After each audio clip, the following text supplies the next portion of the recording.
নমস্কার বন্ধুরা, welcome to PGN Bangla cricket.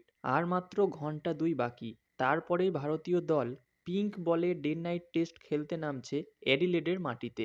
সমস্ত পরিসংখ্যান, সমস্ত অগৌরবের রেকর্ড ভুলে দলকে নতুনভাবে সাজিয়ে দলে দুটো বড় বড় পরিবর্তন করে আজ খেলতে নামতে চলেছে ভারতীয় দল। তবে বিপক্ষ অস্ট্রেলিয়া দলও কিন্তু বাধ্য হয়ে একটা পরিবর্তন করেছে তাদের দলে, কিন্তু ইনজুরি নিয়েই খেলবে তাদের দুই তারকা প্লেয়ার। তো বন্ধুরা, এই ভিডিওতে আমরা India versus Australia second test match নিয়ে বেশ কিছু ইম্পর্টেন্ট আপডেট দেব তোমাদের। অ্যাকচুয়ালি দুই দলের প্লেইং ইলেভেনটা নিয়েই কথা হবে এই ভিডিওতে। ইন্টারেস্টিং ভিডিও হবে, অবশ্যই শেষ পর্যন্ত দেখবে। তো প্রথমেই অবিরাম শ্রদ্ধা জানাই ক্যাপ্টেন রোহিত শর্মার এই সিদ্ধান্তকে, শ্রদ্ধা জানাই তার দেশভক্তিকে। তার কারণ হলো, দেশের হয়ে রোহিত শর্মা তার পছন্দের পজিশন ছেড়ে দিতে চলেছে। দেখো, প্রথম টেস্টে রোহিত শর্মা দলের সঙ্গে ছিল না, জসপ্রীত বুমরা ক্যাপ্টেনের দায়িত্ব সামলেছিল। আর সেই ম্যাচে কেএল রাহুল আর যশস্বী জয়সওয়াল ওপেন করেছিল এবং দুজনেই দারুণ ব্যাটিং করেছিল।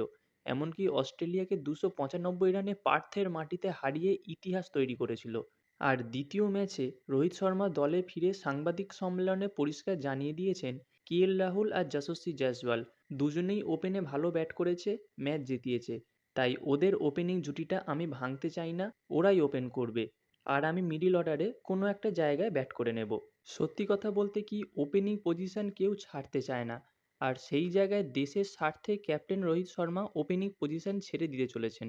কি আর বলবো, হ্যাটস অফ ক্যাপ্টেন।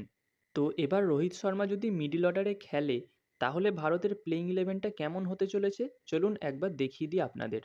ওপেন করছে যশস্বী জয়সওয়ালের সঙ্গে কেএল রাহুল, 1 ডাউনে খেলবে শুভমান গিল, 2 ডাউনে বিরাট কোহলি, 4 ডাউনে Rohit Sharma as a captain, 5th ডাউনে খেলবে ঋষভ পান্ত। তারপরে থাকবে নীতিশ কুমার রেড্ডি, তারপর ওয়াশিংটন সুন্দর এবং 3জন পেস বোলার থাকবে হর্ষিত রানা, জসপ্রীত বুমরা এবং মোহাম্মদ সিরাজ।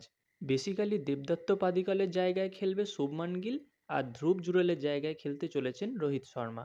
আর যারা আমাদের চ্যানেলের ভিডিও ডেলি দেখো তারা জেনে থাকবে, প্রথম টেস্ট শেষ হওয়ার পরের দিনই আমি বলে দিয়েছিলাম এই দেবদত্ত পাদিকল আর ধ্রুব জুরেল সামনের ম্যাচে থাকবে না। তো যাই হোক, এবার অস্ট্রেলিয়ার প্লেইং ইলেভেনটা একবার দেখে নেব। তাদের প্লেইং ইলেভেনে একটাই চেঞ্জ হতে চলেছে, জস হেজেলহুডের জায়গায় স্কট বোল্যান্ড খেলবে। আর স্টিভ স্মিথ প্র্যাকটিসে চোট পেয়েছিল, সেটা মেবি রিকভার করে গেছে, তাই স্টিভ স্মিথও খেলবে। আর মার্কোস লাবোসেঙ্গের ইঞ্জুরিটা তো খুব একটা বড় ছিল না, তাই সেও খেলবে। তো দুই দলের পসিবল প্লেইং ইলেভেন তোমরা দেখে নিলে। এবার কমেন্টে জানিও কোন দলের প্লেইং ইলেভেনটা স্ট্রং লাগছে, কোন দল জিতবে, ভারত নাকি অস্ট্রেলিয়া। আর পরবর্তী আপডেটের জন্য আমাদের চ্যানেলটা সাবস্ক্রাইব করে দিও। Bye bye.